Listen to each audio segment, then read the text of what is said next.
नमस्कार, स्वागत है आपका प्राइम टाइम शो में। आज हम आपके लिए लेकर आए हैं अपनी खास पेशकश, जिसमें आज हम आपको दिखाएंगे कोरोना अस्पतालों के हाल पर रियलिटी चेक, रेमडेसिविर इंजेक्शन की कालाबाजारी, मेडिकल स्टोरों में कोरोना की दवाइयों के हाल।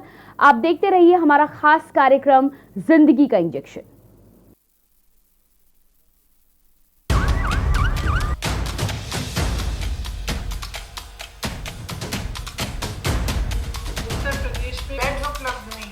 ऑक्सीजन उपलब्ध नहीं। 3 दिनों तक ऑक्सीजन के वेंटिलेटर के अभाव में उत्तर प्रदेश के लोगों की मौत हो रही है।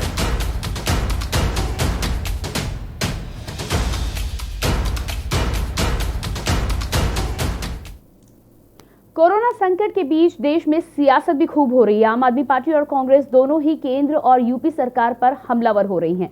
कोरोना संकट के बीच आज आप सांसद संजय सिंह ने यूपी में कोरोना मरीजों के लिए ऑक्सीजन की कमी और बेड की कमी का मुद्दा उठाया। संजय सिंह ने कहा, अस्पतालों में सुविधाएं नहीं मिल पा रही, मरीज दर बदर भटकने को मजबूर हैं। वहीं कांग्रेस महासचिव प्रियंका गांधी ने कहा, उत्तर प्रदेश सरकार को आक्रामक होने के बजाय संवेदनशील होने का ये वक्त है। यूपी से बेड ना मिलना, टेस्ट ना होना, रिपोर्ट देर से आना, ऑक्सीजन की कमी जैसे दुखद खबरें सामने आ रही हैं। और क्या कुछ कहा दोनों नेताओं ने, आपको पहले सुनाते हैं। मुझे मालूम है उत्तर प्रदेश के डीजीपी, लखनऊ के जिलाधिकारी सहित कई जिलों के जिलाधिकारी इस कोरोना की बीमारी की चपेट में आ गए हैं। मैं उन सबके शीघ्र स्वस्थ होने की कामना करता हूं, लेकिन उत्तर प्रदेश की जनता आज जिस तरह से अस्पतालों में अपना दम तोड़ रही है, उनके परिजन जिस तरह से रो के बिलख के इंजेक्शन के लिए, इलाज के लिए, ऑक्सीजन के लिए दर दर की ठोकरें खा रहे हैं। कोरोना की जांच जिलों में नहीं हो रही है। जांच नहीं होगी तो कहीं किसी अस्पताल में इलाज नहीं हो सकता है। 3 दिनों तक ऑक्सीजन के, वेंटिलेटर के, कोरोना के इलाज के अभाव में उत्तर प्रदेश के जिले जिले में लोगों की मौत हो रही है। और सरकार, उत्तर प्रदेश की सरकार बेशर्मी की पराकाष्ठा देखिए कि उन मौत के आंकड़ों को छिपाने का काम कर रही है। उत्तर प्रदेश में कोरोना महामारी की वजह से स्थिति बहुत ही ज्यादा बिगड़ रही है। हर तरफ से खबरें आ रही हैं कि बेड्स की कमी है, ऑक्सीजन की कमी है, दवाइयों की कमी है। उत्तर प्रदेश सरकार का धर्म है कि वह समस्या बढ़ाने के बजाय और आंकड़ों को छुपाने के बजाय समस्या को सुलझाने की कोशिश करे और सच्चाई सामने लाए, क्योंकि आज जो स्थिति है वो सही नहीं है। आप सोचिए कि 22 करोड़ लोगों में से सिर्फ 85 लाख लोगों को वैक्सीन लगी है। आपको रेमडेसिविर के एडमिनिस्ट्रेशन से पहले डीएम के पास जाके स्लिप लेने की जरूरत है। बेड्स उपलब्ध नहीं है, ऑक्सीजन उपलब्ध नहीं है। हिंदुस्तान दुनिया का सबसे बड़ा वैक्सीन मैन्युफैक्चरर है, लेकिन हिंदुस्तान में ही कमी हो रही है।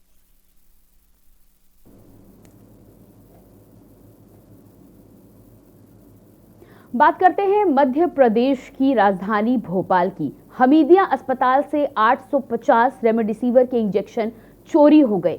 ये इंजेक्शन अस्पताल के दवा स्टोर में रखे हुए थे। आपको बता दें कि ये इंजेक्शन राजधानी के मरीजों को लगने थे। प्रदेश में रेमडेसिविर इंजेक्शन की पहले से ही किल्लत है और अब इस तरह के अस्पताल की दवा स्टोर इंजेक्शन का चोरी हो जाने से मेडिकल कॉलेज की व्यवस्थाओं की पोल यहां पर खुलती है। हालांकि सवाल ये है कि इंजेक्शन यदि चोरी हुए तो सबसे पहले तो किसने चोरी किए और क्यों चोरी किए। खैर, इसका खुलासा अब जांच होने के बाद ही हो पाएगा। वहीं कोइफिजा पुलिस मौके पर पहुंचकर इस पूरे मामले की जांच कर रही है। और ये मध्य प्रदेश की हम आपको तस्वीरें दिखा रहे हैं। सेंट्रल पैथोलॉजी लैब की ये तस्वीरें हैं।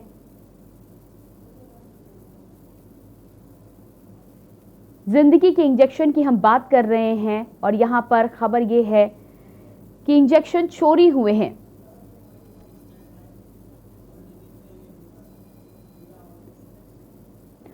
मध्य प्रदेश की राजधानी भोपाल के सबसे बड़े सरकारी अस्पताल हमीदिया हॉस्पिटल से कोरोना संक्रमित मरीजों के लिए सबसे कारगर रेमडेसिविर इंजेक्शन के चोरी होने का मामला भी सामने आया है। हमीदिया अस्पताल को जिला प्रशासन ने कल ही ये इंजेक्शन मरीजों की मांग पर उपलब्ध कराया था। घटना की सूचना की किल्लत भोपाल के कोफिजा थाने की पुलिस को भी लगी। हमीदिया अस्पताल पहुंची पुलिस और सीसीटीवी फुटेज खंगाल कर चोर का अब वो पता लगा रही है। मामले में भोपाल डीआईजी, चिकित्सा शिक्षा मंत्री और पूर्व मंत्री का क्या कहना है, सबसे पहले आपको सुना देते हैं। करीब 13 छोटे बॉक्सेस, 4 बड़े बॉक्सेस चोरी होने का मामला सामने आया है। तो हमारी पूरी टीम यहाँ लगी हुई है, हम पूरी अच्छी तरह से इसको इन्वेस्टिगेट कर लेंगे और हम बहुत ही होपफुल हैं कि क्योंकि बहुत ही सेंसिटिव मामला है, इंपॉर्टेंट मामला है, कि इसको जल्दी से हम ट्रैक करके और जो है सही निष्कर्ष तक पहुँचे। चोरी की जानकारी मिली है, पुलिस के डीआईजी भी आ गए हैं, सभी वरिष्ठ अधिकारी यहाँ पर आ गए हैं।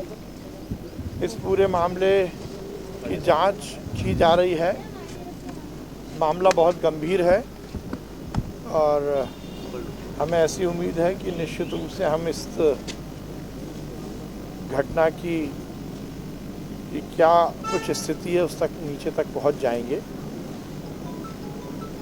डीआईजी साहब स्वयं पूरे मामले को देख रहे हैं। मामला गंभीर है और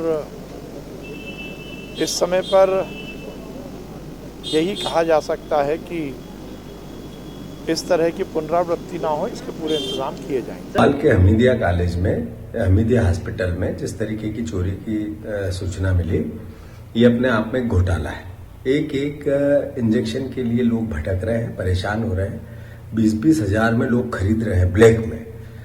इस सरकार का फेलियर तो अपनी जगह है ही, पर मुख्यमंत्री की नाक के नीचे इतनी बड़ी इस समय चोरी हो जाना अपने आप में आपदा को अवसर बनाने जैसा है।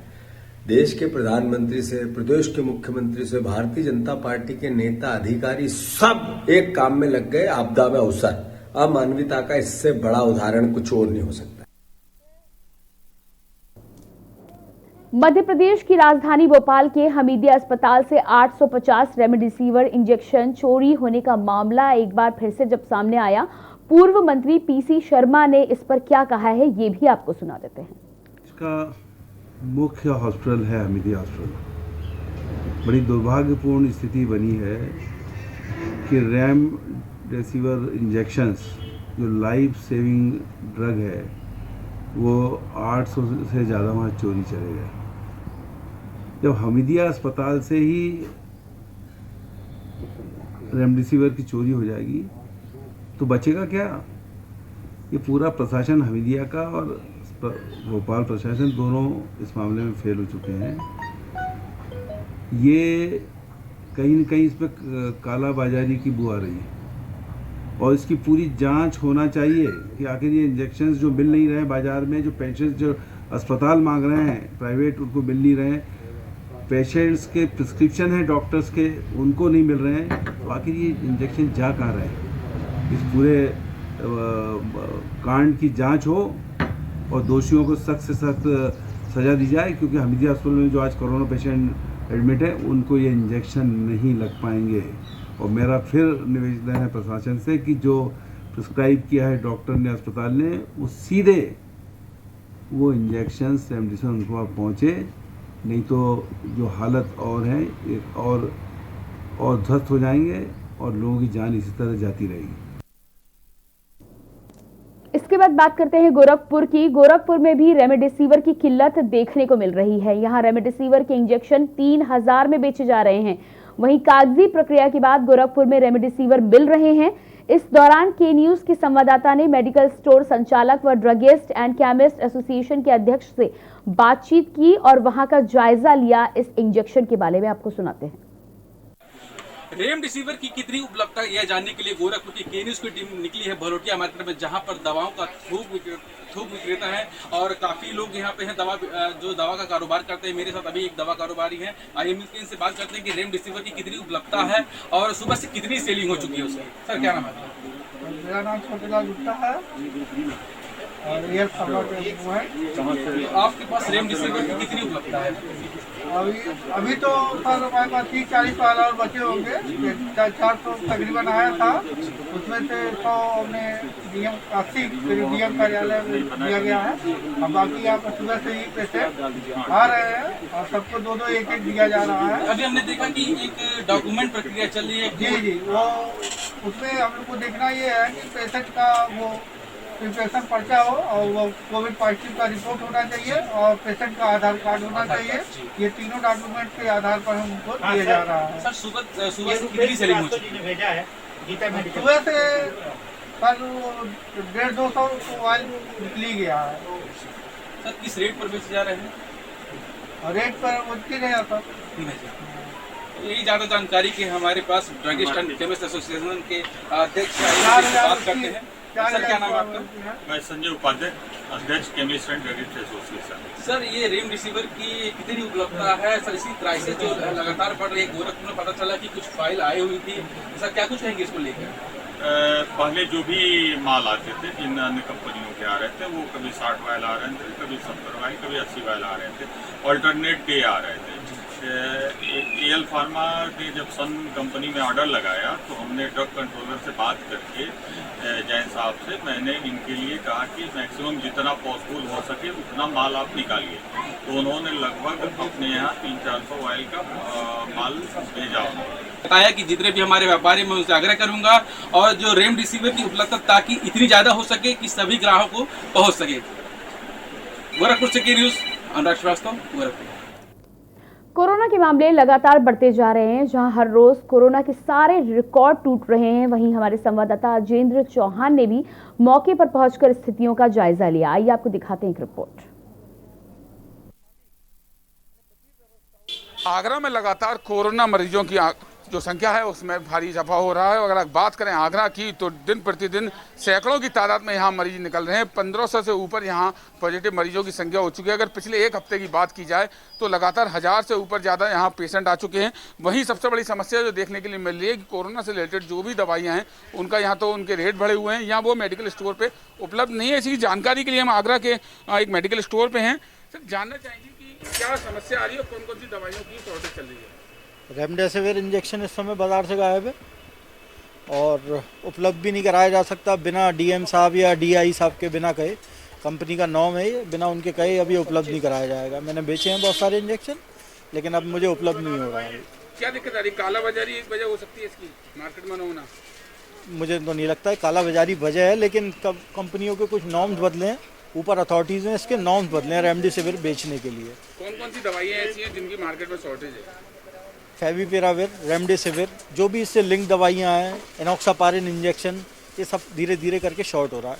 ये आलम है जिस तरह से यहाँ जो मेडिकल स्टोर के विक्रेता हैं उन्होंने कहा कि कुछ दवाइयाँ शॉर्टेज हैं और जो रेमडेसिविर जो इंजेक्शन बताया है वो ऊपर से गवर्नमेंट से ही या जिलाधिकारी की अनुमति के बाद ही मिल पाएगा, क्योंकि वो कोरोना मरीज के लिए लगता है। दूसरी ओर बड़ी बात जो सामने देखने को मिली कि 50 से 60% तक की दवाइयाँ महंगी हुई हैं। तो बड़ा सवाल है कि कहाँ एक और सरकार लगातार जो मरीजों के इलाज के मुहैया कराने की बात करती है, लेकिन जिस तरह से ये दवाइयाँ महंगी हो रही हैं, जो इंजेक्शन शॉर्टेज हैं, उसके लिए कौन जिम्मेदार है? और आखिर जिस तरह से जनता यहाँ कोरोना से लड़ रही है, कब तक इस कालाबाजारी और इन दवाइयों के जो पैसे बढ़ रहे हैं इससे कब तक मुक्ति मिल पाएगी, ये एक बड़ा सवाल है। अजेंद्र चौहान, के न्यूज़, आगरा।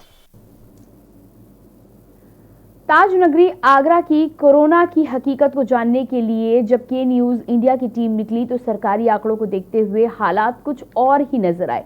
जैसे हमारी टीम आगरा के एसएन मेडिकल कॉलेज पहुंची तो आगरा के संवाददाता अजेंद्र चौहान ने मेडिकल स्टोर संचालक से बातचीत की। कोरोना के इलाज में उपयोग करने वाले इंजेक्शन से लेकर दवाइयों के बारे में जानकारी तो लेने की कोशिश करी, तो ऐसे में जो हकीकत निकल कर आई है वो हम आपको दिखाते हैं।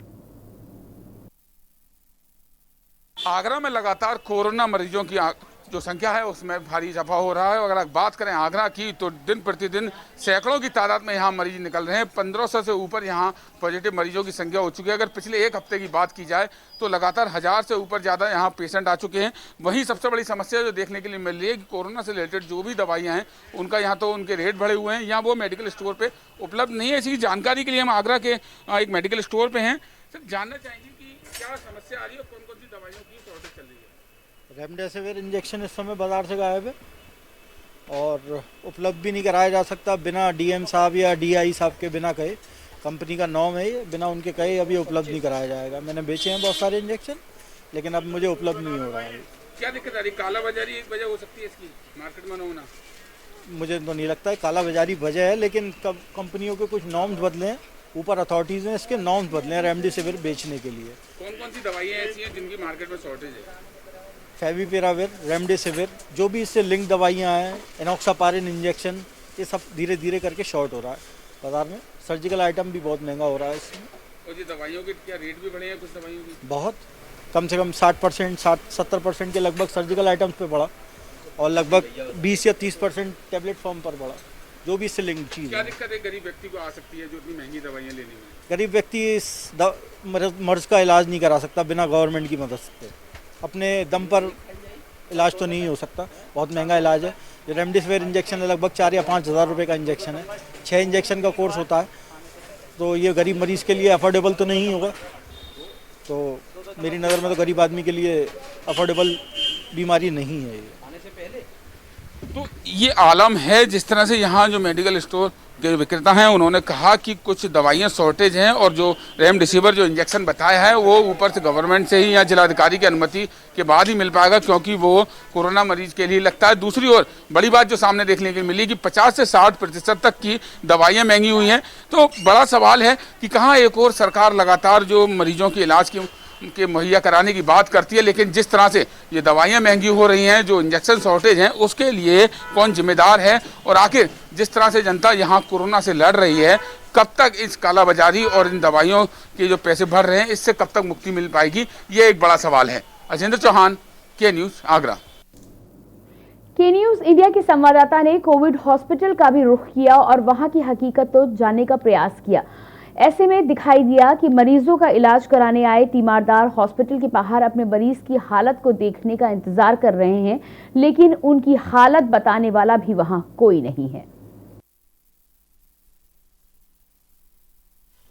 कोरोना जैसी बड़ी महाबीमारी के बढ़ते संक्रमण के चलते आगरा का हाल बेहाल है और इस समय हम खड़े हैं आगरा के एसएन मेडिकल कॉलेज में, जहां पर कोविड सेंटर बनाया गया। दिखाना चाहेंगे कि ये कोविड सेंटर है। यहाँ ये जो भीड़ आपको दिखाई दे रही है, ये मरीजों के तीमारदारों की भीड़ है और लगातार यहाँ पर इसी तरह के लोग देखे जा सकते हैं कि अपने मरीज के बारे में यहाँ जानने की कोशिश करते हैं। और ये आलम तब है जब आगरा की अगर हम बात करते हैं तो कोरोना की जो दूसरी लहर आई है उसमें एक सैकड़ा नहीं 3-3 सैकड़े पार करने वाले यहाँ मरीज डेली आ रहे हैं। एक ये नया जो बाल रोग का जो आइसोलेशन सेंटर है, यहाँ पर 100 बेड का एक कोविड के लिए पेशेंट के लिए बनाया गया है। तो आगरा के अगर हम टोटल ओवरऑल हालात की अगर हम बात करते हैं तो 1500 से ऊपर ये आंकड़ा हो चुका है और आज की रिपोर्ट आना बाकी है।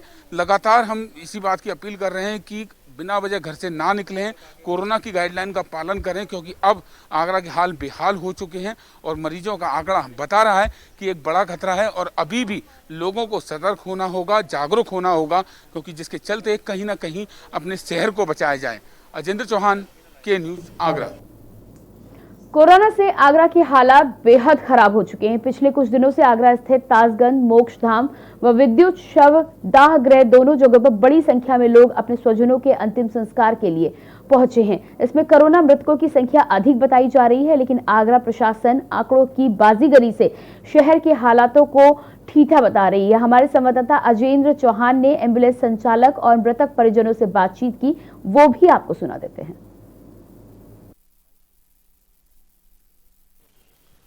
आगरा में कोरोना को लेकर रियलिटी चेक हमने किया और दवाइयों से लेके कोविड अस्पताल तक का क्या हाल बेहाल है। और इस समय हम खड़े हैं आगरा के विद्युत सप्ताहगृह पर। यहाँ पर भी हमने जो बजाज कमेटी की जो बॉडी को लेकर आने वाली जो ड्राइवर थे, उन्होंने बताया कि 3 से 4 बॉडी एक गाड़ी में डेली आती हैं। लगातार यहाँ पर पहले जो सप्ताहगृह है 3 घंटे की वेटिंग चल रही है सबको डिस्पोज करने के लिए।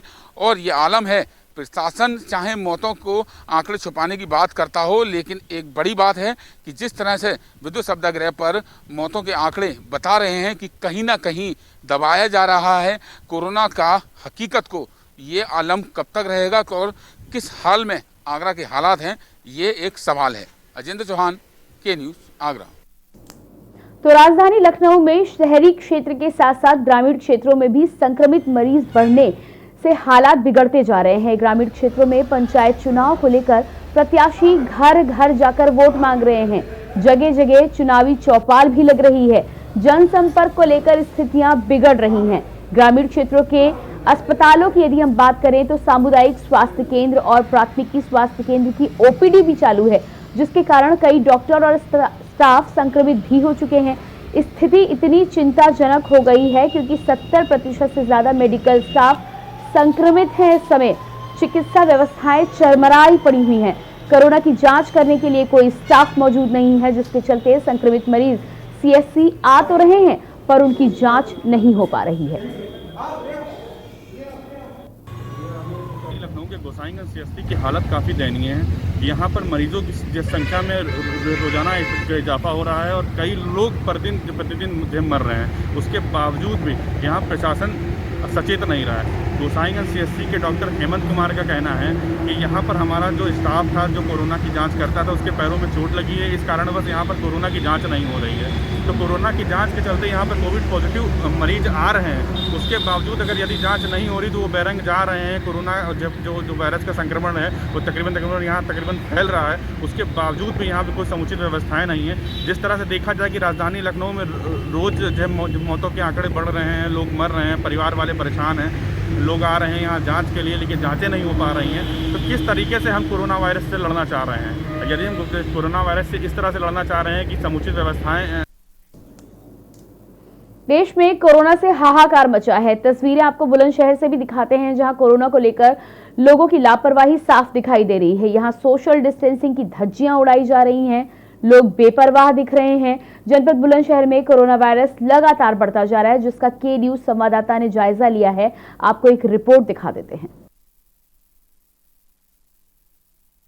कोरोना को लेकर देश में हाहाकार मचा हुआ है, लेकिन कहीं ना कहीं लोग लापरवाही करते हुए साफ साफ दिखाई दे रहे हैं। अगर हम बात करते हैं जनपद बुलंदशहर की, तो बुलंदशहर में लगातार कोरोना के केस लगातार बढ़ते जा रहे हैं, जबकि कल 192 केस बुलंदशहर में निकले हैं। जबकि बुलंदशहर की अगर बात करें तो 954 एक्टिव केस हो चुके हैं। देखिए, इस वक्त हम जनपद बुलंदशहर के पहाड़ू ब्लॉक पर मौजूद है, जहां नामांकन के लिए प्रत्याशी आए हुए हैं। देखिए, हमारे कैमरा में तस्वीर दिखा रहे हैं प्रत्याशियों द्वारा किस तरह से भीड़ एकत्रित की जा रही है, ना ही तो सोशल डिस्टेंसिंग का पालन किया जा रहा है। लगातार सोशल डिस्टेंसिंग की जिस तरह से यहाँ धज्जियां उड़ाई जा रही हैं, तो ये लगता है कहीं ना कहीं लोग लापरवाही करते हुए साफ साफ दिखाई दे रहे हैं। जबकि जनपद बुलंदशहर में कोरोना लगातार बढ़ता हुआ जा रहा है, लेकिन उसके बावजूद भी लोग मानने को तैयार नहीं है। क्योंकि हमारे साथ यहाँ एक कुछ प्रत्याशी मौजूद है, उनसे बात करते हैं। क्या नाम है आपका? डॉली। किस लिए आए हैं आप लोग? प्रधान पद के लिए। किस चीज के प्रत्याशी हैं आप? किस चीज के? किसका फॉर्म भरने आए आप लोग? प्रधान पद का। क्या नाम है आपका? राजेंद्र। किस लिए आए यहाँ? प्रधान के फॉर्म भरे। देखिए, हमारे कैमरामैन वो चारों तरफ की तस्वीर दिखाई देंगे किस तरह से यहाँ चारों तरफ भीड़ एकत्रित हो रही है, लेकिन लोगों को लापरवाही करते हुए साफ साफ देखा जा सकता है। जबकि पुलिस के अधिकारी यहाँ लोगों को समझाने में लगातार जुटे हुए, लेकिन उसके बाद भी लोग मानने को तैयार नहीं है और सोशल डिस्टेंसिंग की धज्जियां उड़ा रहे हैं। जबकि जनपद बुलंदशहर में लगातार कोरोना का कहर बढ़ता ही जा रहा है। अब देखना ये होगा कि लोग कोरोना को लेकर कितने सतर्क हो पाते हैं, लोग कितनी समझदारी कर पाते हैं, ये आने वाला वक्त बताएगा। अनिल मीना, केरी इंडिया, बुलंदशहर।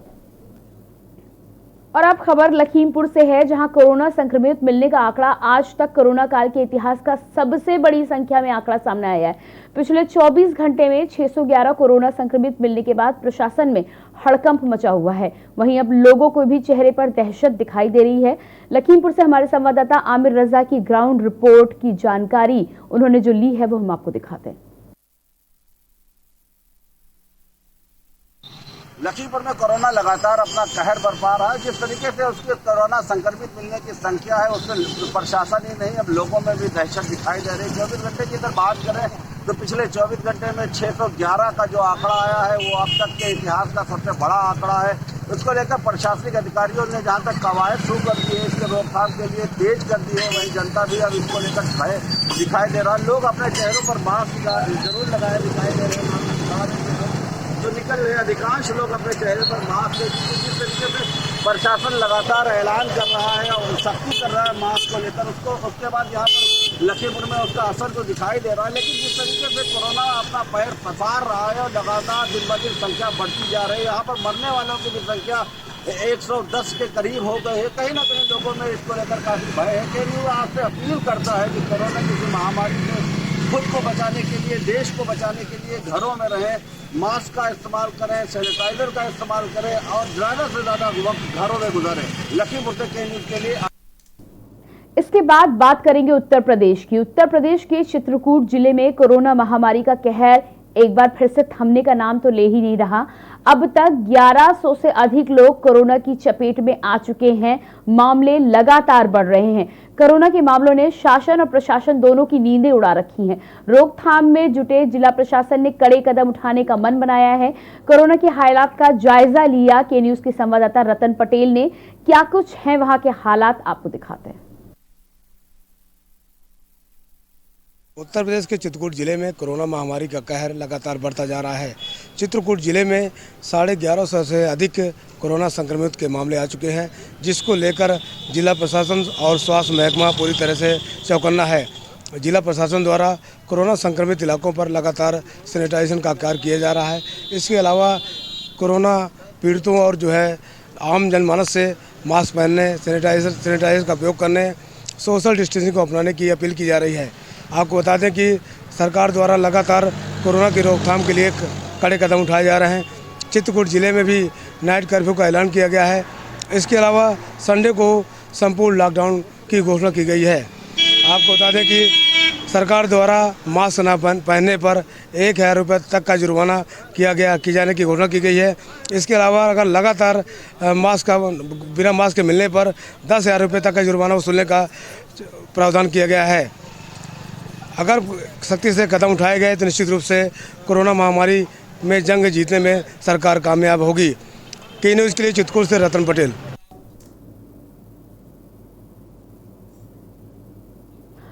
तो ये तमाम तस्वीरें जो हमने आपको दिखाई हैं, इनको दिखाने का उद्देश्य केवल एक था। आज हम बात करने वाले हैं जिंदगी के इंजेक्शन को लेकर। जिंदगी के इंजेक्शन को लेकर हम बात करते हैं। रेमडेसिविर की जब हम बात करते हैं तो ये एक ऐसा इंजेक्शन है जिसके माध्यम से हम अपने देश में लाखों करोड़ों लोगों की जान बचा सकते हैं। लेकिन यहाँ पर स्थिति बिल्कुल उलट है। स्थिति ये है कि जिस इंजेक्शन से हम लोगों की जान बचा सकते हैं वो इंजेक्शन जगहों जगहों से गायब हो रहे हैं। उन इंजेक्शन की चोरी हो रही है। कहीं पता चलता है कि 850 इंजेक्शन गायब हो गए हैं, स्टोर में रखे हैं, लोगों को नहीं मिल रहे हैं। कहीं जानकारी मिलती है कि 12,000 का जो इंजेक्शन है, जो इस इंजेक्शन की कीमत कम होनी चाहिए, उसकी कीमत न जाने कितने गुना बढ़ के 50,000 60,000 तक बेची जा रही है। इस पर आज हम चर्चा करेंगे और इस चर्चा करने के लिए मेरे साथ पैनल जुड़ेगा। सबसे पहले आपका तारुफ करा देती हूँ। हमारे साथ जुड़ेंगे हमारे प्रधान संपादक दुर्गेंद्र सिंह चौहान, आपका बहुत बहुत स्वागत है। सीनियर ड्रगिस्ट भी हमारे साथ जुड़ेंगे, राम भदौरिया, आपका भी बहुत बहुत स्वागत है। Doctor SN Sankhwar CMS KGU हमारे साथ जुड़ेंगे, आपका भी बहुत बहुत स्वागत है। और उसके अलावा प्रोफेसर VN त्रिपाठी, पूर्व DGME भी हमारे साथ जुड़े हैं, आपका भी बहुत बहुत स्वागत है। सबसे पहले शुरुआत करेंगे और हम जब कार्यक्रम की शुरुआत करेंगे, मेरे साथ तमाम पैनल मौजूद है और चर्चा को जरूर हम आगे बढ़ाएंगे। लेकिन इस समय वक्त हो चला एक छोटे से ब्रेक का। एक छोटे से ब्रेक के लिए रुकते हैं और उसके बाद आज हम बात करेंगे जिंदगी के इंजेक्शन को लेकर।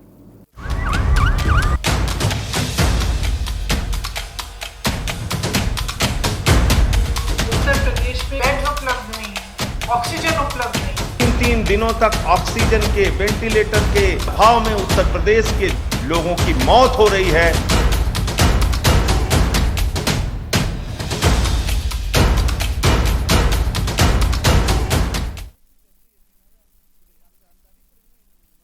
के न्यूज़, खबरों का सारथी।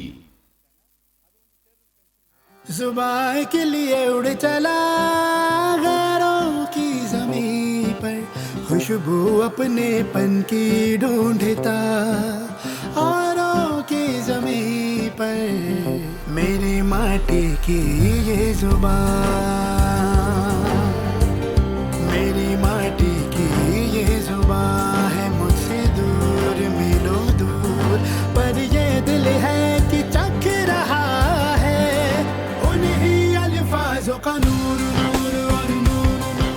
दूर कितना भी जा, इस जुबान से दूर ना जा पाओगे। विमल, बोलो जुबान केसरी। खुदी को आजमाया है तो ये अंदाज आया है, खुदी को आजमाया है तो ये अंदाज आया है। तुम में भी मैं हूं, शुद्ध प्लस पान मसाला। नमस्कार। कोरोना फिर लौट आया है। इस बार युवाओं को ज्यादा खतरा है। दिल्ली में 65% केस 45 वर्ष से कम उम्र के लोगों के हैं। मजबूरी यह है कि युवाओं को घर से बाहर निकलना ही पड़ता है, क्योंकि उन्हें माता पिता और अपने बच्चों का ख्याल रखना है, घर के लिए पैसे का इंतजाम करना है। इस चक्कर में कुछ लापरवाही हो रही है। मैं अपने युवा भाई बहनों को कहना चाहता हूं कि कोरोना को लेकर बिल्कुल लापरवाही ना करें। मामूली लक्षण हो तो जांच जरूर कराएं। दिल्ली सरकार के अस्पतालों में टेस्ट बिल्कुल मुफ्त हो रहे हैं। और हाँ, 45 वर्ष से ज़्यादा उम्र के लोग वैक्सीन जरूर लगवाएं। हमने आपके लिए 24 घंटे सरकारी अस्पताल खोल दिए हैं। युवा अपनी जिम्मेदारी समझें। इस मुश्किल वक्त में उनके परिवार को सबसे ज़्यादा उनकी ज़रूरत है। दूरी बनाएं, हाथ सैनिटाइज करें और मास्क ज़रूर पहनें। पिछले 1 साल में 3 बार हम दिल्ली वालों ने कोरोना को हराया है। इस बार फिर हराएंगे। मैं और पूरी दिल्ली सरकार हर वक्त आपके साथ हैं। कोरोना हारेगा, हम जीतेंगे। जय हिंद। आप देख रहे हैं के न्यूज, खबरों का सारथी।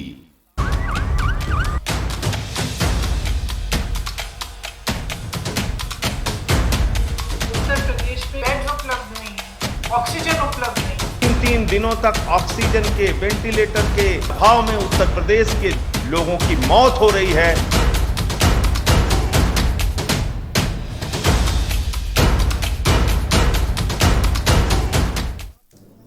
तो ब्रेक के बाद एक बार फिर से आप सभी का स्वागत है और आज हम चर्चा करने वाले हैं जिंदगी के इंजेक्शन को लेकर। मेरे साथ तमाम पैनल मौजूद है।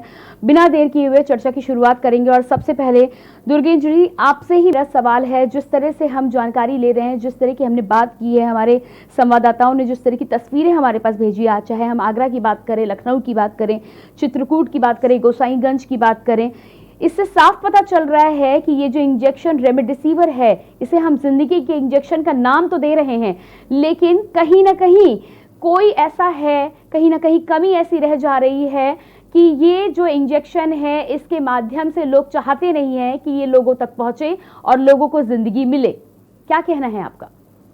देखिए प्रियंका, सबसे पहले जो हम लोग ये विषय लेकर आए, ये लगातार हम कोरोना काल में ऑक्सीजन का मुद्दा उठा रहे हैं, दवाओं का मुद्दा उठा रहे हैं, जो एक जिम्मेदार मीडिया होने के नाते, एक जिम्मेदार चैनल होने के नाते जो हमारी इस कोरोना काल में, इस महाआपात काल में भूमिका बहुत महती हो गई, परम भूमिका है हमारी, बड़ी महत्वपूर्ण भूमिका है। और इसके अलावा जो हमारे पैनल में हैं, उन तमाम जो चिकित्सक हैं, उनको मैं नमन करता हूं कि ये ऐसे महाआपातकाल में वो अपनी जान जोखिम में डालकर ये काम कर रहे हैं। लेकिन जो सबसे बड़ा सवाल है, जो सबसे बड़ी बात यह है कि जो ये इंजेक्शन है, इसको हम ज़िंदगी का इंजेक्शन कह रहे हैं, ये बाजार से गायब है। प्रियंका, लगातार हमारे पास भी लोगों के फ़ोन आ रहे हैं, व्हाट्सएप मैसेज आ रहे हैं कि एक इंजेक्शन दिला दो। लोग गिड़गिड़ा रहे हैं, मदद करने को कह रहे हैं। आपने अभी आगरा में सुना कि वो कह रहे हैं कि डीएम और डीआईजी साहब कहेंगे तब इंजेक्शन मिलेगा। यही हाल लखनऊ, कानपुर और तमाम जगह उत्तर प्रदेश और अन्य राज्यों का भी यही हाल है। तो ये इस इंजेक्शन को लेकर जो हाय तौबा मची है, कालाबाजारी मची है। कई सरकारें दूसरे राज्यों में, खासतौर पर गुजरात, मध्य प्रदेश सरकार हो चाहे उत्तर प्रदेश की सरकार हो, वो दूसरे राज्यों में स्टेट प्रिंट भेजकर 25,000 इंजेक्शन मंगवाकर एक फोटो जारी करके वाहवाही लूटने का काम कर रही सरकार। लेकिन मूल बात जो है कि ये इंजेक्शन की कमी क्यों है? जब हजारों लाखों इंजेक्शन की जरूरत है, लाखों इंजेक्शन की जरूरत है, तो ये हजारों में आ रहा है और ये बहुत मुश्किल से मिल रहा है। जैसा कि अभी एक मेडिकल स्टोर संचालक बता रहे थे, अभी डॉक्टर साहबान जुड़े हैं, वो बताएंगे कि कितना इंपॉर्टेंट है जीवन के लिए, कितने डोज चाहिए। लेकिन वास्तव में कालाबाजारी बढ़ी है। आप देखिए कि भोपाल के हमीदिया अस्पताल के स्टोर से 800 इंजेक्शन चोरी हो गए जी। कानपुर में इंजेक्शन एक होटल से बरामद होते हैं जी। कई जगह इंजेक्शनों की कालाबाजारी छापेमारी करनी पड़ रही है। लेकिन इसके मूल में जाने की जरूरत है। 2-3 बातें बहुत जल्दी बता देना चाहता हूं अपने दर्शकों को कि ये इंजेक्शन वास्तव में गिलाड नाम की एक कंपनी ने पेटेंट करा रखा है और उसने भारत में कुछ कंपनियों को ही अधिकार दे रखे इसे बनाने का। और यही वजह है सबसे बड़ी कि इस महाआपातकाल में भी इस इंजेक्शन का जो प्रोडक्शन होना चाहिए था इसकी तैयारी की तरफ हमारी सरकारों का ध्यान नहीं गया। जो हमें साल भर का लगभग मौका मिला और ये इंजेक्शन ऐसा नहीं कि इस अभी हाल में इसकी इंपॉर्टेंस ज़्यादा हो गई, ये शुरू से कोरोना के इलाज में सबसे महत्वपूर्ण भूमिका अदा करता रहा है। तो इस इंजेक्शन के निर्माण की तरफ, इसके उपलब्धता की तरफ हमारी सरकारों ने ध्यान नहीं दिया। इसमें कोई मुझे कहने में कोई गुरेज नहीं है, किसी को बुरा लगे तो लगता रहे मेरी बला से, मुझे कोई इस बात की चिंता नहीं है। लेकिन वास्तव में इसके पीछे जो सबसे बड़ी बात है कि इसका प्रोडक्शन नहीं है, उतना प्रोडक्शन कुछ सीमित लोग कर रहे हैं। यही वजह है कि ये महंगा भी है और उपलब्ध नहीं है। अब एक बात और महत्वपूर्ण बता दूं कि भारत सरकार को ये अधिकार है, भारत सरकार को मैं पुनः कहूंगा कि भारत सरकार को ये अधिकार है कि इस इंजेक्शन का पेटेंट अपने देश में खत्म करके इसकी प्रोडक्शन का अधिकार कई कंपनियों को दे दे। तो उससे क्या होगा कि एक प्रोडक्शन बढ़ जाएगा तो उपलब्धता बढ़ जाएगी। लेकिन अभी तक मैं आश्चर्यचकित हूं कि ऐसी कौन सी बाधा आ रही है, या कोई ड्रग लॉबी काम कर रही है जो इस इंजेक्शन का जो पेटेंट है उसको खत्म करने की दिशा में भारत सरकार काम नहीं कर रही है। मैं भारत सरकार से अनुरोध करूंगा, हाथ जोड़कर मेरी प्रार्थना है, मेरा करबद्ध प्रार्थना विनम्र निवेदन है, मैं उन पेशेंट्स हैं उनके परिजनों की तरफ से मैं गुजारिश कर रहा हूं भारत सरकार से कि कृपा करके अब इसका पेटेंट हटा दीजिए, आप अपने विशेषाधिकार का प्रयोग कीजिए। ये महाआपातकाल है और अन्य कंपनियों को भी इसमें इन्वॉल्व कीजिए। उत्तर प्रदेश की बात है, गुजरात के जो सीनियर ड्रगिस्ट हैं राम भदौरिया, वो अभी हमारे साथ जुड़े हुए हैं, हम उनसे बात कर रहे थे कल, तो वो उनका हिसाब कहना था कि उत्तर प्रदेश इतना बड़ा राज्य है, हम अपनी आबादी, अपनी शक्ति, लोकल फॉर वोकल का दम भरते हैं। हमारे यहाँ एक बड़ी फैक्ट्री जो इंजेक्शन तैयार कर सके। राम भदौरिया ने हमें कुछ फुटेज भेजे कि देखिए इंजेक्शन तैयार कैसे होता है। तो हमको वास्तव में इस दिशा में जो हमने तैयारी नहीं की थी, मुझे लगता है अब चेत जाएं। अगर अब भी नहीं चेते तो मेरा दावा है, मैं दुख के साथ ये कह रहा हूं कि अगर ये इंजेक्शन लोगों को उपलब्ध नहीं हुआ तो शहर के शहर कब्रिस्तान होंगे और फिर हम किसके लिए अपनी सरकार चलाएंगे, हम किसके लिए यहाँ बैठे रहेंगे। जब लोग ही नहीं रहेंगे प्रियंका तो किस बात की सरकार। जी बिल्कुल, आपका ठीक कहना है। आप राम भदौरिया जी का जिक्र कर रहे थे, वो हमारे साथ जुड़े हुए सीनियर ड्रगिस्ट हैं। राम जी, आपसे ही मेरा सवाल यहाँ पर हो जाएगा। कल जब आपसे मेरी बात हुई थी तो आपने हमें जानकारी दी थी कि किस तरह से उत्तर प्रदेश इतना बड़ा राज्य है और हमारे पास मशीनरी तक नहीं है। वोकल फॉर लोकल का हम दम तो भर रहे हैं। सबसे बड़ी बात है कि इस साल जब बजट आया था तो एक बहुत बड़ा बजट कोरोना के लिए दिया गया था। हम जब इतने सालों से रक्षा के लिए बजट दे रहे हैं, शिक्षा के लिए बजट दे रहे हैं, शिक्षा में भी हालांकि कुछ होता नहीं है, तो जब हमने कोरोना के नाम पे बजट दिया तो वो कोरोना के नाम का बजट कहाँ खर्च हो रहा है, मैं ये जानना चाहती हूँ आपसे। मैं राम जी ये जानना चाहूंगी कि ये जो इंजेक्शन है ये कहाँ से बनकर आता है, उत्तर प्रदेश में क्यों नहीं बन पा रहा है, क्या कारण रहा है, क्या कोशिश नहीं हुई कभी? ये थैंक यू के न्यूज को मैं बहुत तहे दिल से धन्यवाद देता हूँ कि उसने इस बहुत ही गंभीर टॉपिक पे मुझे बुलाया और एक जिम्मेदार चैनल होने के नाते उसने इस मुद्दे को उठाया। मैंने जैसे लास्ट दुर्गेंद्र सर से मेरी बात भी हुई थी कि भारत सरकार पैंडेमिक एक्ट को के टाइम पे कोई भी पेटेंट को निलंबित करने का राइट रखती है। इस समय सिर्फ 7 कंपनियां बना रही हैं और इस समय भारत के अंदर प्रोडक्शन की जो क्षमता है, अगर आज शाम 12 बजे से भारत सरकार ये पेटेंट खत्म करती है, 25 दिन में मार्केट में इतना इंजेक्शन होगा कि आप समझ नहीं सकते, आप कोई बिलीव नहीं करेंगे। ये एक कंपनी के पास इतनी कैपेसिटी है कि 1-1 लाख 2-2 लाख इंजेक्शन बना सकती है, लेकिन सरकार के पास क्या मजबूर है, इंटरनेशनल प्रेशर है या कोई और। मुझे इसके बारे में कोई नहीं बोलना कि उसके पास क्या प्रेशर है, कि वो गवर्नमेंट और ऑफिशियल वो इसके लिए बहुत अच्छे से बता पाएंगे। इंजेक्शन अभी एक सर मिस कर गए, दुर्गेंद्र सर मिस कर गए। एक होता है टोलिसिजुमैब, वो इंजेक्शन रोसे के नाम से पेटेंट है, उसमें भी बहुत इंपॉर्टेंट लगता है इंजेक्शन। कोविड के टाइम पे पेशेंट को डॉक्टर लिखता है, वो सिर्फ बनता है स्विट्जरलैंड पे वो आता है भारत में एक्सपोर्ट इंपोर्ट किया जाता है कि सिप्ला के थ्रू, सिप्ला अपने एक प्लांट में उसको रिलेबल करके लेबल करता है। आज मैक्सिमम आप जितने मेरे पास मैक्सिमम फोन आते हैं कि सर टोसिलिजुमैब मुझे दिला दीजिए, टोसिलिजुमैब मेरे पास नहीं है। क्यों? कि हम सिर्फ वहां से स्विट्जरलैंड चले थे, सिप्ला देती है, सिप्ला के अलावा भारत में दूसरा कोई मैन्युफैक्चरर भी नहीं है कि वो उसको मार्केटिंग भी कर सके। अब आप समझो इतनी बड़ी पॉपुलेशन, हम एक 135 करोड़ की बात करते हैं जो आबादी दिखाई जाती है, एक इंजेक्शन नहीं बन पा रहा है, लोग मर रहे हैं कि 1,000 रुपए का इंजेक्शन नहीं मिल पा रहा है। क्या एक जान कीमत सिर्फ 1,000 रुपए है कि 1,000 रुपए जो लोगों के पास होते हुए भी आप 1,000 नहीं 10 लाख रुपए ले घूमे, जान चलेगी, इसका कोई कीमत नहीं मिलता है। आप सरकार के लिए एक आंकड़ा है, लेकिन वो किसी की परिवार हो सकता है, दुनिया हो सकता है। जी राम जी, आपसे मैं यहाँ पर समझना चाहूंगी, आप क्योंकि बारीकी से जानकारी रखते हैं किस तरह से ये इंजेक्शन बनता है। 1,000 रुपए आप कीमत की बात कर रहे हैं, यदि हम चाहे, यदि हम आज बात करें तो हम कितने दिनों में खड़ी कर सकते हैं मशीनरी जो इस इंजेक्शन का को बनाने की शुरुआत कर सकती है? आपसे जानना चाहूंगी। ये अगर आज सरकार चाहे तो 7 से 8 महीना तो लग जाएगा, 7 से 8 महीना, क्योंकि फैसिलिटी इसका बहुत क्रिटिकल होता है। जैसा सर ने बोला, मैंने उनको एक वीडियो शेयर किया था, एक यूट्यूब लिंक भी भेजा था कि इसका प्रोसेस इतना लेंथी होता है। ये फार्मास्यूटिकल्स इंडस्ट्री इतना इजी, जितना दूर से दिखता उतना होता बिल्कुल नहीं है। यहाँ पे इतने लेंथी प्रोसेस होते हैं, आप उसके लिए स्किल्ड मैन पावर, आप सिर्फ मैनेजर स्किल नहीं ला सकते, आप वर्कर भी, और एक एक स्किल्ड मैन पावर की उसकी एक वैल्यू होती है, उसकी कीमत होती है, वो ट्रेंड खड़ा कर पाना, उसको इंस्पेक्शन कर पाना बहुत थोड़ा टफ होता है। लेकिन अगर गवर्नमेंट चाहे, सरकार चाहे तो बिल्कुल बेझिझक खड़ा कर जी राम जी, आपके पास वापस लौट कर मैं जरूर आऊंगी। हमारे साथ प्रोफेसर वीएन त्रिपाठी पूर्व डीजीएमई भी हैं, उनसे भी मैं जान लेना चाहूंगी, राय लेना चाहूंगी। सबसे पहले तो आपका बहुत बहुत स्वागत है सर। सर, यहाँ रेमडेसिविर की हम बात कर रहे हैं, लगातार इतना इम्पोर्टेंट इंजेक्शन है, जिंदगी के इंजेक्शन की हम बात कर रहे हैं।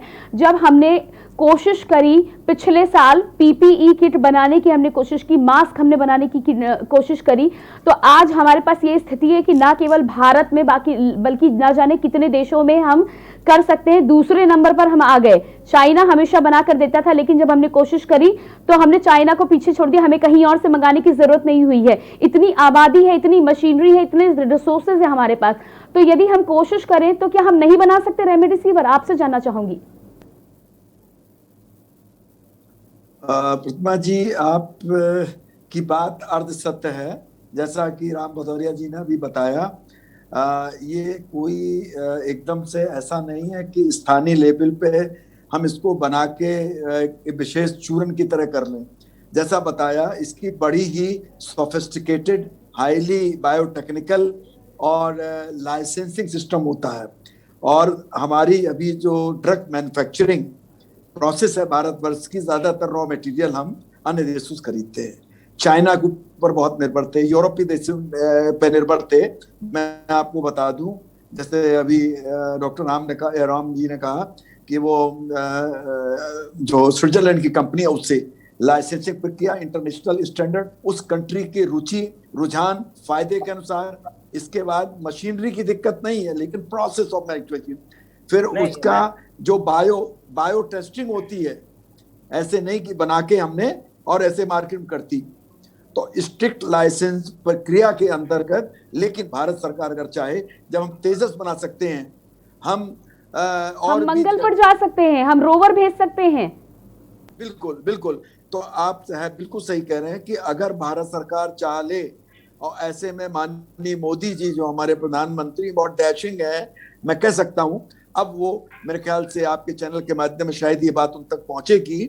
अगर वो चाह लेंगे तो मैं बिल्कुल आपसे कह रहा हूं 3 से 6 माह अगर ये पेटेंटिंग प्रक्रिया को शिथिल कर दें, तो जैसा कि अभी राम जी ने बताया कि इसको बहुत सारी कंपनी, दर्जनों कंपनी तैयार हैं, उनके पास पूरा इंफ्रास्ट्रक्चर है, खासकर गुजरात और महाराष्ट्र में, और वो बना सकती हैं और कीमत एकदम स्लैश हो जाएगी।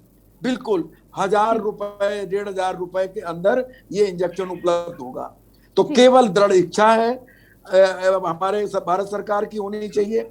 लेकिन जैसा कि आपने कहा, ये बिल्कुल प्राणदायिनी ड्रग है, ये संजीवनी की तरह है हमारे कोविड के मरीजों को। जी तो बिल्कुल। त्रिपाठी जी, आपके पास आऊंगी। हमारे साथ doctor SN Sankhwar CMS KGMU भी हैं, उनसे भी मैं पहले राय ले लेना चाहूँगी।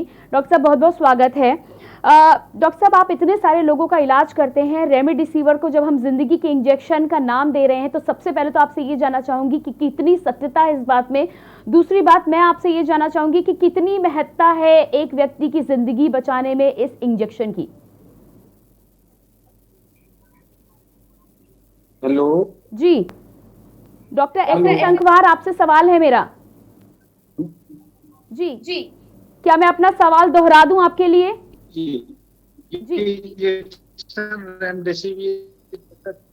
आपको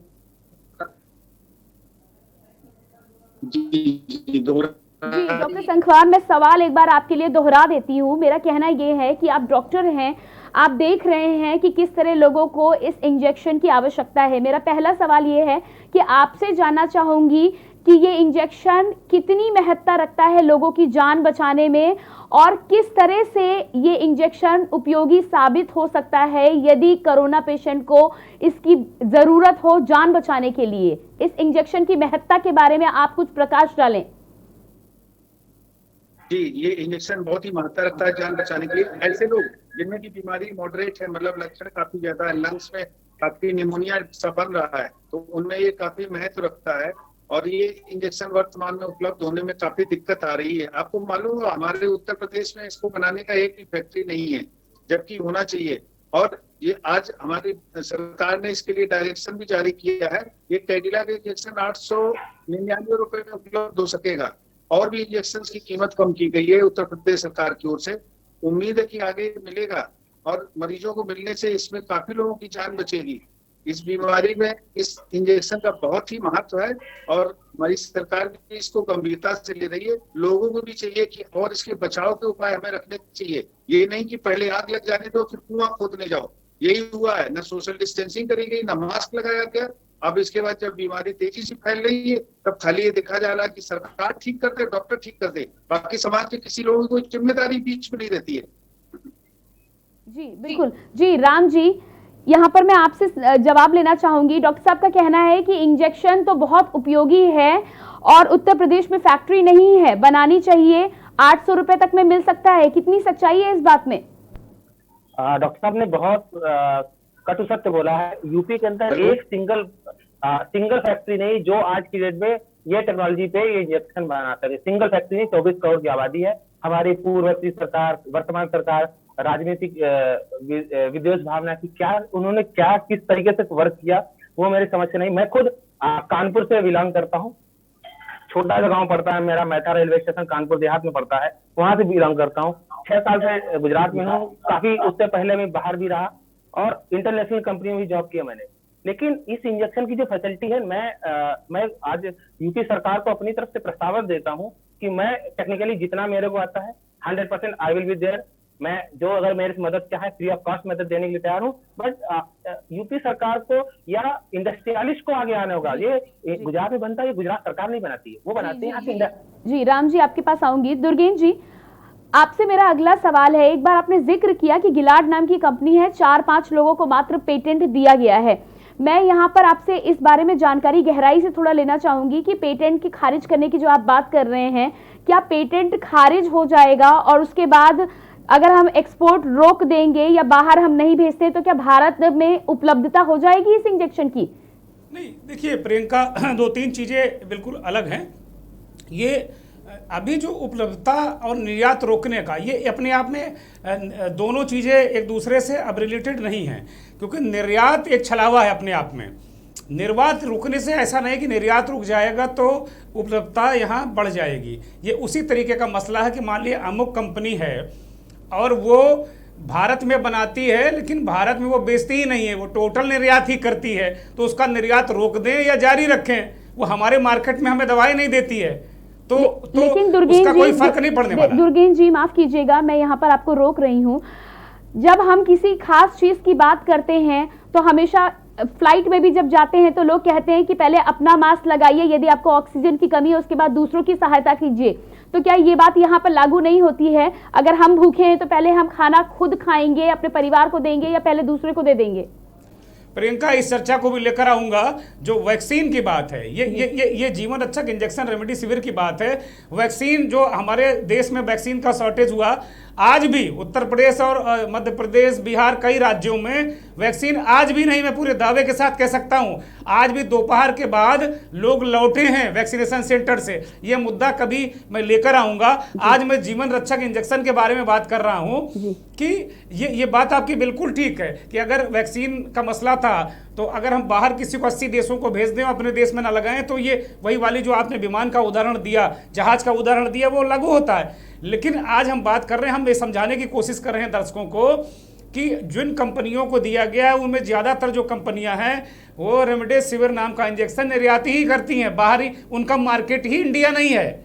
तो वो आप रोक दीजिए चाहे खोल दीजिए, उनके रोकने से आपके यहाँ नहीं मिलेगा, आपका इंजेक्शन नहीं मिलेगा। उसका एकमात्र ये है कि अगर भारत की सरकार, और मुझे लगता है कि पिछले 100 साल में इससे बड़ा कोई आपातकाल आया नहीं, स्पेनिश फ्लू के बाद 100 साल बाद इस तरीके का महा आपातकाल आया। मुझे लगता है कि ईश्वर न करे ऐसे 1000 साल या 2000 साल तक इस तरह की स्थितियां आए, क्योंकि कोरोना का ये जो कोरोना का महाकाल है, ये महाआपातकाल है, ये प्रियंका कोई स्पेनिश फ्लू से ज़्यादा घातक नजर आ रहा है आज की डेट में। जिन लोगों ने हम लोगों ने सुना है, देखा नहीं है, तो स्थितियां इस तरह की बनी हैं।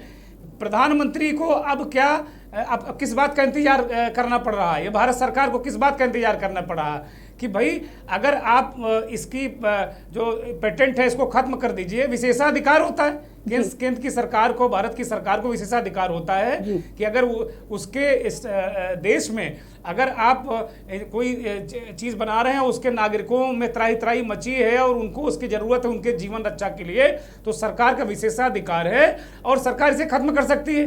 प्रोफेसर त्रिपाठी ने इस बात को बताया, कई वैक्सीनेशन प्रोग्राम में से वो जुड़े हुए हैं। राम भदौरिया सीनियर ड्रगिस्ट है, गुजरात से हैं, उत्तर प्रदेश के रहने वाले हैं, उन्होंने बताया। डॉक्टर शंखवार ने सारी चीज़ों को बताया। तो मुझे लगता है अब इंतजार किस बात का, हमारा तो इतराज इसी बात को लेकर है प्रियंका कि अब इतराज और इंतजार किस बात का है कि भाई इसको खत्म करिए ना। और जब ये हमारे जो विद्वत जन है ये कह रहे हैं कि ये 800 रुपए का इंजेक्शन मिल जाएगा, जो आज 5000 में नंबर में एक में है और 40 से 50,000 नंबर 2 में। जी माफ कीजिएगा, 50,000 का मिल रहा है, 850। ये तो प्रियंका ब्लैक की बात आप कर रही हैं, लेकिन इसका MRP 4 से 5,000 के बीच का है। 4 से 5,000 तो आपको नंबर 1 में मिल जाएगा। और आप इतनी बड़ी 25 करोड़ की आबादी में अगर 25,000 इंजेक्शन उत्तर प्रदेश ने मंगा लिए, अगर थोड़े से 25,000 इंजेक्शन मध्य प्रदेश ने मंगा लिए और उनका हम बाकायदे प्रचार कर रहे हैं, तो हमको तो देखना ग्राउंड लेवल पर अस्पतालों में इंजेक्शन कितने हैं। लगातार मेरे पास लोग फोन कर रहे हैं, गिड़गिड़ा रहे हैं कि जीवन बचा लीजिए। कल मैं बहुत दुख के साथ इस बात को कह रहा हूं, कल मेरे पास एक कानपुर से फोन आया कि एक इंजेक्शन दिलवा दीजिए। मैंने कहा भाई लिखकर भेजो कि कौन सा इंजेक्शन ऐसा है, पता चला कि रेमडेसिविर चाहिए उनको। और मैंने छान मारा, उन्होंने कहा कि कानपुर के ADM साहब से आप बोल दीजिए वो इंजेक्शन दिलवा दें क्योंकि उन्हीं का कंट्रोल है। ADM को फोन किया, ADM कह रहे हैं कि भाई ये मेरे कंट्रोल में नहीं है, मैं प्रयास करूंगा, अभी तो इंजेक्शन है ही नहीं। और आप जानते हैं ADM ने हमें ही दिव्य ज्ञान दे दिया कि आप जानते हैं, आप तो पत्रकार हैं, आप सर्वज्ञानी हैं। तो ये एक बात और दिक्कत में आ रही है कि जगह जगह जो खबरें आ रही प्रियंका, वो ये कहा जा रहा है कि DM साहब की परमिशन होगी, DIG साहब की परमिशन होगी। ये माजरा क्या है? ये माजरा भी बड़ा अजब है। तो मुझे लगता है कि भारत की सरकार को इसका पेटेंट खत्म करके इस इंजेक्शन को कई और कंपनियों को बनाने को देना चाहिए। जैसा कि डॉक्टर त्रिपाठी कह रहे थे कि 3 से 6 महीने के अंदर जैसे हमने वैक्सीन बनाई है, जैसे हमने मास्क और PP किट बनाई है, मुझे लगता है कि अभी हम किसी तरीके से उभरे, कुछ आयात करें, कुछ चीज़ों को लाएं और उसके बाद इसकी तैयारी करें। जो तैयारी हमने नहीं की है, जो चूक की हमने, हम समझ बैठे थे कि कोरोना चला गया, हम चुनाव में लग गए। मैं सभी की बात कर रहा हूं, चाहे वो भारतीय जनता पार्टी के लोग हों, चाहे कांग्रेस पार्टी के लोग हों, चाहे अन्य क्षेत्रीय दलों के लोग हों। चुनाव, वोट बैंक, सत्ता, चमचमाती गाड़ियां, गद्दी, इसी में रखकर लाखों करोड़ों लोगों की जान सासत में है। ऐसा नहीं है। डॉक्टर शंखवार कह रहे थे कि आम आदमी की भी गलती है। निश्चित तौर पर मैं मानता हूं कि आम आदमी बेहद लापरवाह नजर आया, उसने समझ लिया। लेकिन हमारे रोल मॉडल कौन है? हमारे रोल मॉडल ये नेता हैं। अगर ये रैलियां करेंगे, ये मास्क नहीं लगाएंगे, ये चुनाव में जाएंगे, बड़ी बड़ी रैलियां करेंगे। शुरुआत में भारतीय जनता पार्टी ने वर्चुअल रैलियां की थी, आपको ध्यान होगा, जैसे ही कोरोना थोड़ा सा थमा था, बिहार से उन्होंने शुरुआत की थी, तो लगा था कि नहीं ठीक है, वर्चुअल तक सीमित रहेगा और मामला कंट्रोल में रहेगा। उसके बाद सभी दल कूद गए और उन्होंने धुआंधार रैलियां कर दी। आप देखिए जगह जगह कोरोना विस्फोट हो रहा है, किसी ने नहीं देखा, बहुत हालत खराब है। प्रियंका, मैं बस यही प्रार्थना करूंगा केंद्र की सरकार से कि जान बचा लीजिए अपने लोगों की। इन लोगों ने आपको वोट देकर प्रधानमंत्री बनाया है, मुख्यमंत्री बनाया है, तो मैं मोदी जी से प्रार्थना करूंगा, मुख्यमंत्रियों से कहूंगा कि वो प्रधानमंत्री से कहें कि कम से कम जो रेमडेसिविर का जो पेटेंट है उसको भारत में खत्म करें और यहाँ प्रोडक्शन की अनुमति दें। ठीक है, अभी हम संघर्ष करेंगे, हो सकता है हमें तमाम लोगों की, अपने प्रियजनों को खोना पड़े, लेकिन भविष्य में तो हमें ऐसा संकट नहीं होगा। जी जी जी बिल्कुल। राम जी, आपके पास भी आऊंगी। जिस तरह से दुर्गेन जी ने तमाम बातों का जिक्र किया है, ये वाकई महा आपातकाल है और यहाँ पर जरूरत है अपने लोगों की जान बचाने की। जान है तो जहान है, ये बात बिल्कुल सच है कि यदि हम सब जीवित बचेंगे तब राजनीति बचेगी, तब भारत बचेगी। यहाँ पर अटल जी का एक छोटी सी लाइन कोट करना चाहूंगी। उन्होंने दो लाइन बोली थी और बोला था, मैं रहूं ना रहूं देश रहना चाहिए। ये बात हमें यहाँ पर याद रखनी पड़ेगी। अगर हम उनकी बातों पर ज्यादा कुछ नहीं कर सकते तो कम से कम एक लाइन याद करके आगे तो बढ़ सकते हैं। राम जी, आपसे यहाँ जानना चाहूंगी कि जान है तो जहान है, आज की स्थिति में यदि हम बात करें तो आपको क्या लगता है कितनी सही है? ये देखो सरकार क्या सोच रही है और उसका आला अफसरान या उसका क्या इंटरनेशनल प्रेशर, मैंने शुरू में बोला, उसको मैं महसूस भी नहीं कर सकता और वो मेरे लिए राइट भी नहीं होगा, मेरा सब्जेक्ट भी नहीं है बोलने के लिए। लेकिन सरकार के पास राइट्स है, सरकार अगर वो अधिकार का विशेष अधिकार प्रयोग करती है। ये सर बोले 3 महीने नहीं लगेगा, सिर्फ 20 दिन, आपको 3 से 4 दिन उसका मैन्युफैक्चरिंग प्रोसेस रहता है और उसका 14 दिन एक प्रोसेस रहता है, वो होल टाइम उसका होता है। 14 दिन बाद आप मार्केट में, आप प्रतिमा जी सोच नहीं सकते, आपके पास, आप स्टूडियो में बैठोगे, आपको अच्छा इंजेक्शन आपके पास होगा, अगर मेरे को जरूरत पड़ेगा आप मैं ये मिल जाएगा मेरे को एक कॉस्ट पे। और दूसरा रहा बात यूपी सरकार, यूपी में एक फैसिलिटी है नहीं, ये इसमें टोटल 7 कंपनियां बनाती हैं, वो गिलाड के लाइसेंस से बनाती हैं, गिलाड ने उनको परमिट किया है भारत में, वो बनाती है। दूसरा इंजेक्शन अभी आप लोग मिस कर रहे हैं, टोटलिजुम्माब, वो सिर्फ रोचे लेके आता है, रोचे के थ्रू यहाँ सिप्ला बेचता है, वो भी इंजेक्शन बहुत मुश्किल है। अभी जितना हमने बात की रेमडेसिविर की, उससे कहीं ज्यादा वो इंपॉर्टेंट इंजेक्शन साबित होता है। एक इंजेक्शन मिलता है, उसकी एमआरपी कुछ 1000 के आसपास बेचता है सिप्ला। लेकिन राम जी, आपसे अनुरोध करना चाहूंगी, समय कम है, कम शब्दों में अपनी बात खत्म करें आप। तो सरकार चाहे तो तुरंत रोक के जहां बचा के, और अगर उसको लगता है कि गिलाड को कुछ फाइन देना पड़ेगा या पेटेंट कैंसिल करके वो एज ए रॉयल्टी कुछ पैसा दे सकती है, वो जो जिस पर प्रोडक्ट पे जो इनका फिक्स होता है उस प्रोडक्ट वाइज वो इनसे लेके उनको पैसा दे दे, तो उनका भी जो हित है उनका भी बरकरार रहेगा, सरकार के लिए भी जो जान का है उसका भी बरकरार रहेगा। जी बिल्कुल। डॉक्टर SN संखवार, आपसे भी यहाँ पर सलाह लेना चाहूंगी मैं कि अब जो हमारा समय आ चुका है, अब हम उसमें कौन सी रणनीति, आपकी क्या सलाह होगी, हमें क्या करना चाहिए, अब इस इंजेक्शन के बारे में क्या सोचना चाहिए जिससे हम अपने लोगों की जान बचा सकें? अपनी सलाह दीजिए। इंजेक्शन तो देखिए बहुत जरूरी है ही है, और जो ऐसे लोग जिनमें बीमारी थोड़ा सा गंभीर है, ऐसे लोगों में इसकी ज्यादा हो सकता है, और जिनमें कम गंभीर है उन लोगों में विशेष तौर से जो होम आइसोलेशन और दवाइयां वो कारगर हैं। तो ये किसी को बीमारी होती है, शुरुआती लक्षण आते हैं तो तुरंत उसको गंभीरता से लें और डॉक्टर से सलाह लेकर के इलाज करें। अब जिनको जरूरत है इंजेक्शन की, उसके लिए जो है इंजेक्शन उपलब्धता के सरकार पूरे प्रयास कर रही है। जैसा कि पता है कि कैडिला का इंजेक्शन सबसे सस्ता 899 रुपए के आसपास गवर्नमेंट द्वारा दिलवाने की बात हो रही है। अन्य कंपनियों के इंजेक्शन की दरें भी कम होने की बात हो रही है। तो उम्मीद है कि 2-4 दिन में स्थिति संभलेगी और जो लोगों को आवश्यकता है उनको मिलेगा और लोगों की जानें बचेंगी। तो सबको याद रखना है, prevention is better than cure, और अगर किसी को हो जाता है तो उसके लिए early diagnosis and early treatment जरूरी है। जी बिल्कुल। डॉक्टर संखवार, आपका बहुत बहुत शुक्रिया। दुर्गेन जी, आपका बहुत बहुत शुक्रिया इतनी महत्वपूर्ण सूचना हम तक पहुंचाने के लिए, हमारे दर्शकों तक पहुंचाने के लिए। साथ ही राम भदौरिया जी, आपका भी बहुत बहुत धन्यवाद अपना बहुमूल्य समय हमें देने के लिए।